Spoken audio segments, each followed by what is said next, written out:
आपण पाहतोय जंगल डायरी. तर ते अतुल धामनकर हे वन्यजीव संशोधक आहेत आणि ते ताडोबामध्ये अंधारी व्याघ्र प्रकल्पाला भेटायला गेलेत. भेटायला म्हणजे आपल्यासारखं ते काही फिरणं नव्हतं त्यांचं, ते अभ्यास करायचे, तिथे जायचे. वन्य प्राणी त्यांना कोण भेटले त्याच्या जीवनासंबंधी माहिती गोळा करायची. तर ते गेले ताडोबा अंधारी व्याघ्र प्रकल्प. कधी गेले? 27 मे 1997. वेळ होती सकाळी 6 ते 9:30. या सगळ्या गोष्टी घडल्यात कधी? कधीचे 6? सकाळचे 6. सकाळी 6 ते 9:30 या वेळेत ते गेलेत. तर तिथल्या कोळसा वन हे जे विश्रामगृह आहे, विश्रामगृह तरी माहिती आहे ना, सरकारी निवासाची जी व्यवस्था असते तर ते कोळसा वन विश्रामगृहामध्ये थांबले होते आणि सकाळी सकाळी ते पहाटेच बाहेर पडले. आता हे तुम्हाला माहिती आहे, जंगलातली जर जनावरं आपल्याला बघायची असतील, प्राणी, तर त्याच्या वेळा 2 आहेत. एक सकाळ नाही तर मग संध्याकाळ. मधल्या वेळेत ते आपल्याला दिसणार नाहीत. हे त्यांची विश्रांतीची वेळ असते. मग हे पहाटे पहाटे बाहेर पडले 6 वाजता. सोबत त्यांच्या टोंगे होते, वनरक्षक आहेत ते. कोण? टोंगे. आणि एक सहकारी वनमजूर होते. असे 3 जण ते निघाले. हे 2 जण होते आणि त्यांनी झरीचा रस्ता धरला, डावीकडचा. झरीचा रस्ता माहिती आहे तुम्हाला? जंगलामध्ये छोट्या छोट्या वाटा जातात ना रस्ते, त्यांना म्हणतात झरीचा, अरुंद. ते आतमध्ये शिरले आणि चालता चालता समोर त्यांच्या पहिल्यांदा तो वनमजूर होता पुढे, तर तो थांबला, थबकला. अचानक चालता चालता थांबला. मग लेखक मागे होते, त्यांनी प्रश्नार्थक नजरेने त्यांना बघितले. म्हणजे जणू त्यांनी मूकपणे प्रश्न केला, का थांबलास? तर तो थांबला अचानक आणि रस्त्याकडे त्याने बोट दाखवलं.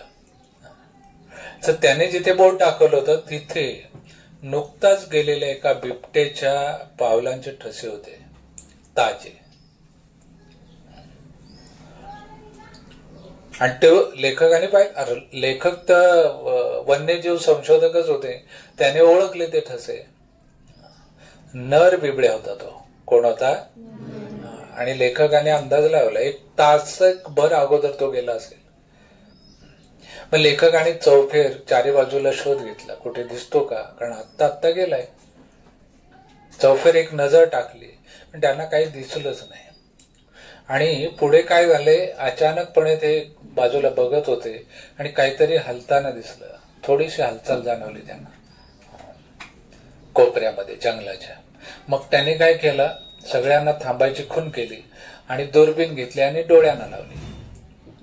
त्यांनी म्हणजे कोणी? लेखकाने. दुर्बीण डोळ्याला लावली आणि तेव्हा त्यांना दिसलं तेंदूच्या झाडाखाली बांबूंमध्ये बिबळा बसलेला होता. कधी दिसला तो? दुर्बीण लावली तेव्हा. कुठे बिबळा? तेंदूचे झाड आहे त्याच्या खाली होता. बांबू होते आजूबाजूला, त्याच्या खाली तो बसलेला. पण गंमत अशी होती की त्याचा जो रंग होता तो त्या परिसराच्या रंगाशी एवढा मिसळून गेलेला होता, साध्या डोळ्यांना तो दिसलाच नाही, दुर्बिणीमध्ये पण दिसला नसता. त्याची शेपटी होती वर, ती थोडीशी हलवली त्याने.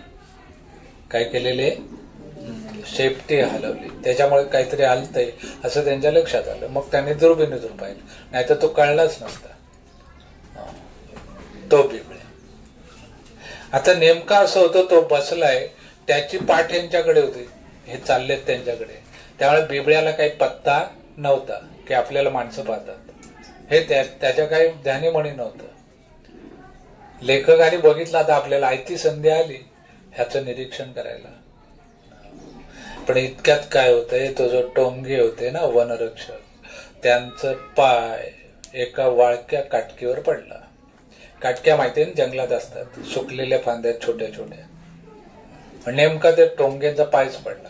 आता सुकलेल्या फांदीवर पाय पडल्यावर तिचा आवाज होतो की नाही? ओल्या फांदीवर नाही होणार, पण सुकलेल्या फांदीवर लगेच आवाज होतो. तसा त्याचा आवाज झाला. आवाज झाल्याबरोबर आता एकतर तो बिबळ्या, तर त्याची कर्णेंद्रिय किती तेज असतात माहिती तुम्हाला? तिखट कानाचा असतो तो. त्याची श्रवण क्षमता जी आहे ती प्रचंड असते. इकडे काटकीवर पाय पडला कट, आणि तिकडे लगेच त्याने मान वळवली बघितलेला, आणि बघितल्याबरोबर एका झेपेत तो दिसेनासा झाला. त्याला कळलं मागे माणसं आहेत. बिबळ्याच्या निरीक्षणाची चांगली संधी आली होती, गेली. लेखक जरा हळहळले, चालून आलेली संधी गेली. लेखक हळहळले आणि टोंगे शर्मिंदा झाले. त्यांना थोडस वाईट वाटलं, रे आपल्यामुळे गेली ना संधी असं.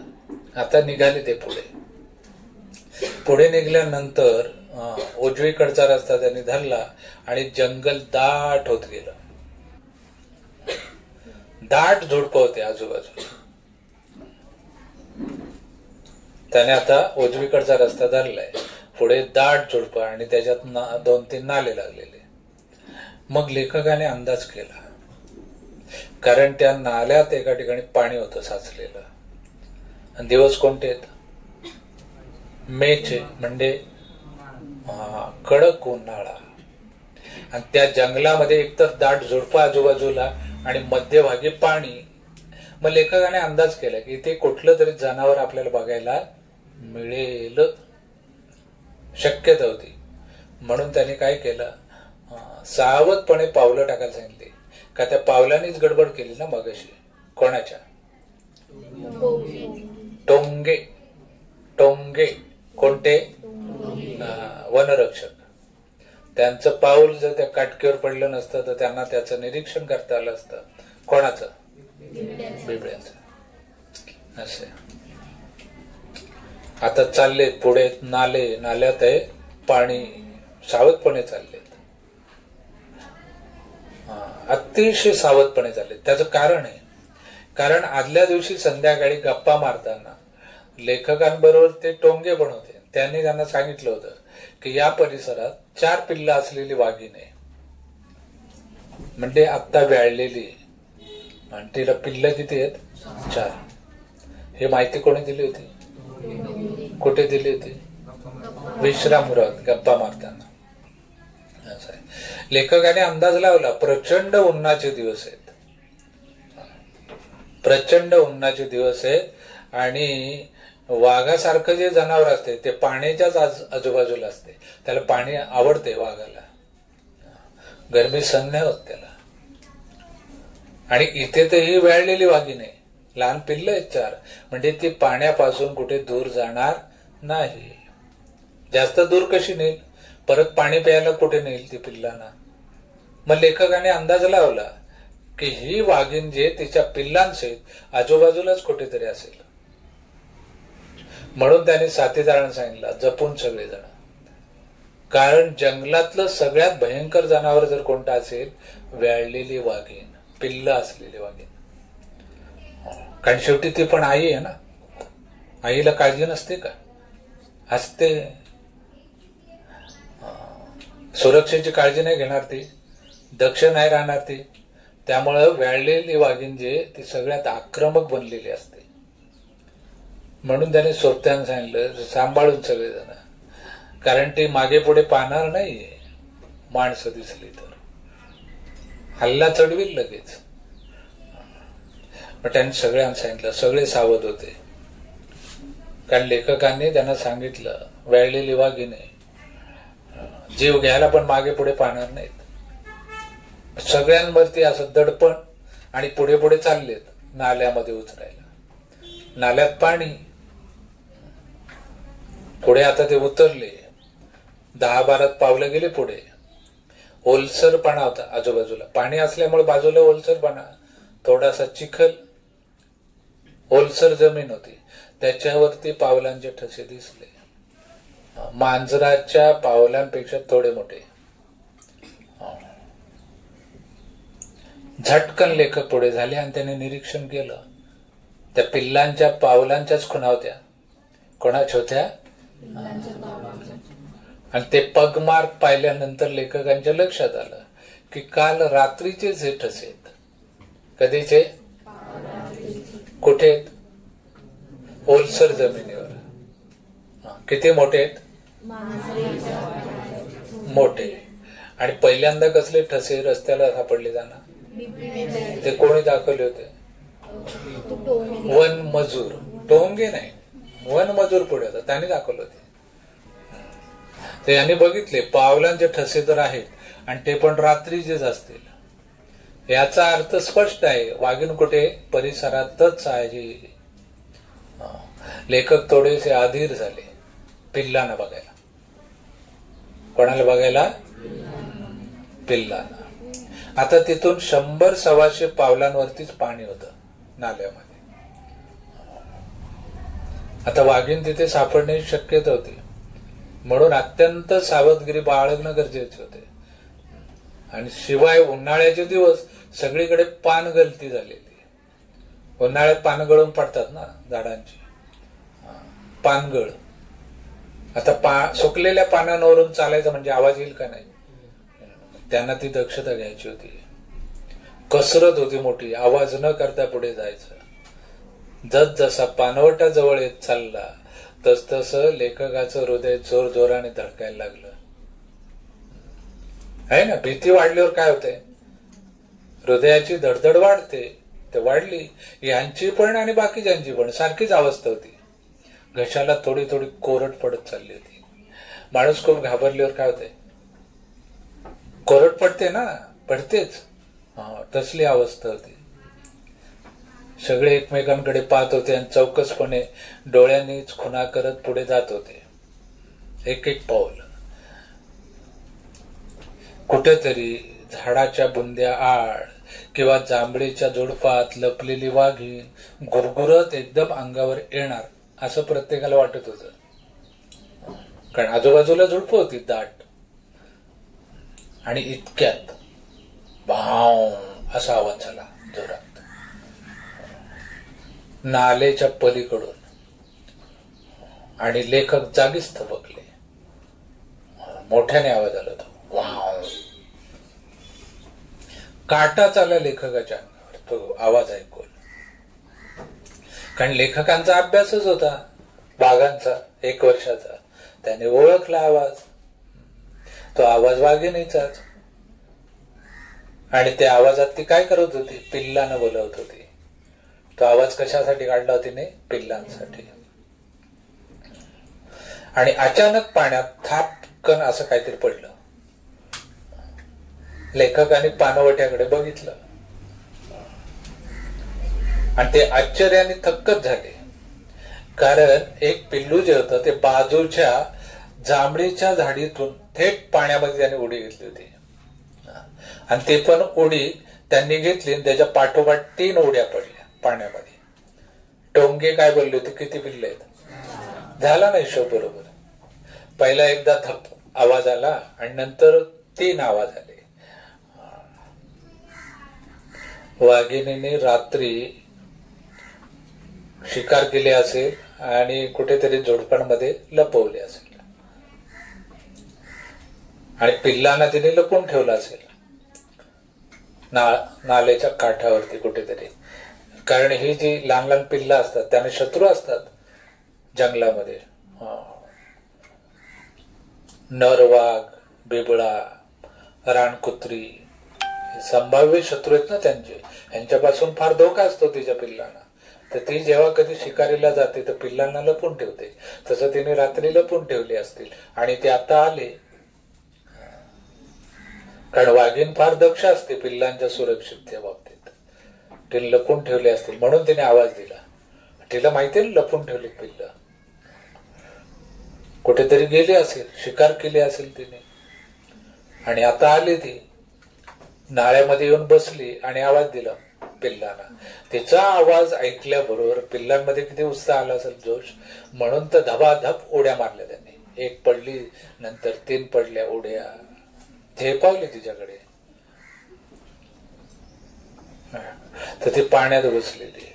विश्रांती घेत. एक पिल्लू तिच्या पाठीवरच पडलं आणि घसरलं. वरून उडी मारली तिच्या पाठीवर, तर ते घसरलं. घसरल्यामुळे पाणी उडालं आणि ते वाघिणीच्या तोंडातच गेलं पाणी. तशी ती घुरघुरली त्याच्यावरती, नापसंती व्यक्त केली. तिला नाही आवडलं असं पाणी उडवलेलं. पिल्लाला काय पडले, ती घुरघुरली काय झाली. त्यांचा तर दंगाच सुरू झाला. ती घुरघुरली. आईला कोण घाबरते का? आई घुरघुरली तर कोण घाबरते?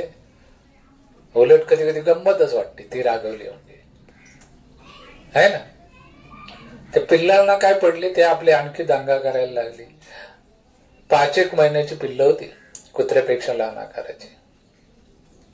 आता 5 महिन्याची पिल्ल म्हणजे काय, खेळकरच ती. सुरू झाला खेळ त्यांचा. पाठलाग करणं, मारामारी करणं, पाण्यात उड्या घेणे, खेळ सुरू. लहान मुलांचा गुणच आहे तो मोठ्यातला मोठा, खेळकरपणा. खेळायला लागली तिथे. आणि ही वाघीण त्यांच्याकडे प्रेमाने बघते, गुरगुरते, प्रेमाने अशी चाटते मायेने. थोडीशी विश्रांती घेतली आणि ती उठली, डोकं वर केलं आणि हळूच परत आवाज केला, वाव असा आवाज केला. आणि अगोदर काय केला, वाव असा केला. आणि आता करते वाव. दोन्ही आवाज वेगळे आहेत. पहिल्या आवाजात ती सांगत होती चला या, आणि आता करते वाव चला. तर तिने पिल्लांना सांगितलं चला आता. तिच्या मागे यायला सांगितलं. कारण काय, तर तिने शिकार आणली असेल, कुठेतरी लपून ठेवले असेल. शिकार पण लपून ठेवायला लागते जंगलामध्ये, है ना. आयती शिकार खाणारे पण प्राणी असतात, आयना वगैरे असतात का नाही, त्याच्यावरच जगतात. दुसऱ्याचं चोरून खायचं, तर त्यांना शिकार लपवायलाच लागते. हिने कुठेतरी लपवले असेल, एखादं सांबर असेल, रानगवा असेल, नीलगाय असेल, किंवा रानडुकराची शिकार साधली असेल. आणि ती मोठी शिकार असेल, तिला आणता आली नसेल तिथपर्यंत, ती कुठेतरी लांब लपून ठेवली असेल. आता पिल्लांना म्हणते चला असे. आता ते पिल्लांना तिकडे शिकारी कडे घेऊन जात असेल बहुतेक. 4 पिल्लांचं पोट भरायचे म्हणजे तिला रोज शिकार करणे. आणि ती पारंगत होती ती वाघीण. पारंगत म्हणजे काय, कुशल. पारंगत म्हणजे काय, कशात, शिकार करण्यात. वाघिणीने नाला पार केला आणि बांबूंच्या गंजीत पाय ठेवला. कशात,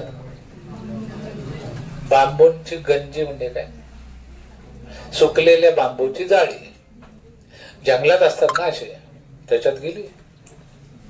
आत शिरण्याआधी मागे एकदा वळून बघितलं तिने, पिल्ल येत आहेत का नाही.